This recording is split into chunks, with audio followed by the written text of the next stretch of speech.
जब विशाल साम्राज्य पर एक निर्दयी योद्धा का भयानक आक्रमण मंडरा रहा था। इधर राजा ने अपनी बेटी को दांव पर रखा, पर राजकुमारी का दिल पहले ही जीत लिया गया था।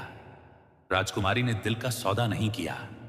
ऊंचा महल रोशनी में नहाया हुआ खड़ा, चारों ओर उत्सव का माहौल था।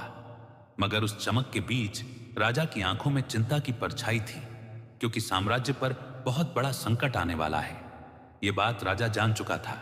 उसके पास सब कुछ था, बस कोई उत्तराधिकारी बेटा नहीं। हर रात वह सोचता, मेरे बाद इस राज्य का मालिक कौन बनेगा। एक दिन बीमारी ने उसे जकड़ लिया। कांपती आवाज में उसने दरबार बुलाया और ऐलान किया, जो भी योद्धा जंगल से शेर का सिर काट कर लाएगा, मैं उसे अपनी बेटी दूंगा और वही मेरा उत्तराधिकारी होगा।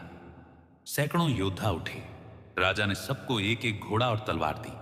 सभी चमकते कवच पहनकर गर्व से जंगल की ओर निकल पड़े। आखिर में एक साधारण किसान का बेटा आया, जिससे राजकुमारी प्यार करती थी। न उसके पास तलवार थी, न कवच। लोग हंस पड़े। अब ये क्या करेगा? राजा मुस्कुराया और बोला, तेरे पास घोड़ा नहीं, ये ले, एक सियार। अगर तेरी किस्मत में कुछ लिखा है तो यही तुझे वहां तक ले जाएगी। किशन ने सियार की आंखों में देखा और उसी पर सवार होकर राजकुमारी को पाने के लिए जंगल की ओर निकल पड़ा। राजकुमारी उसे दूर से देख रही थी। जंगल की गहराई में उसे एक विशाल शेर मिला। उसकी दहाड़ से धरती कांप उठी। वह किशन की ओर बढ़ा। तभी सियार ने जोर से आवाज लगाई और कुछ ही पल में पूरे लोमड़ियों का झुंड आ गया। सबने मिलकर शेर को घेर लिया। फिर किशन और शेर के बीच भयावह युद्ध हुआ। गांव की तेज धूप में पला बड़ा किशन बहुत शक्तिशाली था और उसने शेर को हराया। शेर घायल होकर गिर पड़ा। किशन ने दरांती उठाई, पर उसकी आंखों में दया आ गई। उसने दरांती नीचे रख दी, शेर की पट्टियां बांधी, पानी पिलाया। शेर ने सिर किशन की गोद में रखकर आंखें बंद कर ली। किशन बोला, जिसे सबने डर समझा वो तो बस दर्द में था। रात को जब वह लौट रहा था, नीली रोशनी फैली, वही शेर खड़ा था। अब उसकी आंखों में आसमान जैसी चमक थी। शेर बोला, किशन, मैं इस राज्य की रक्षक आत्मा हूं। राजा ने लालच में निर्दोषों का खून बहाया, लेकिन तू पहला इंसान है जिसने मुझ पर दया की। अब तू ही इस राज्य का सच्चा राजा बनेगा। सुबह किशन दरबार पहुंचा। सब हैरान थे।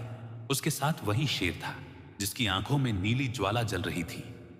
राजा खड़ा हुआ। उसकी बीमारी पल में गायब हो गई। बोला, आज मुझे मेरा बेटा मिल गया। सभा गूंज उठी, जय किशन राजा की। और उसी रात जब महल में विवाह की तैयारी हो रही थी, महल में शहनाई गूंज रही थी, पर किसी को खबर नहीं थी कि उसी महल की दीवारों के पार एक साजिश सांस ले रही थी।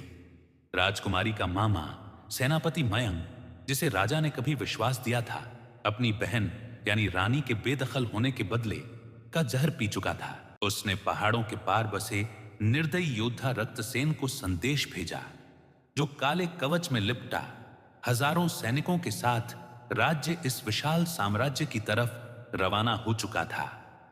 उसकी आंखों में बस प्रतिशोध की आग थी।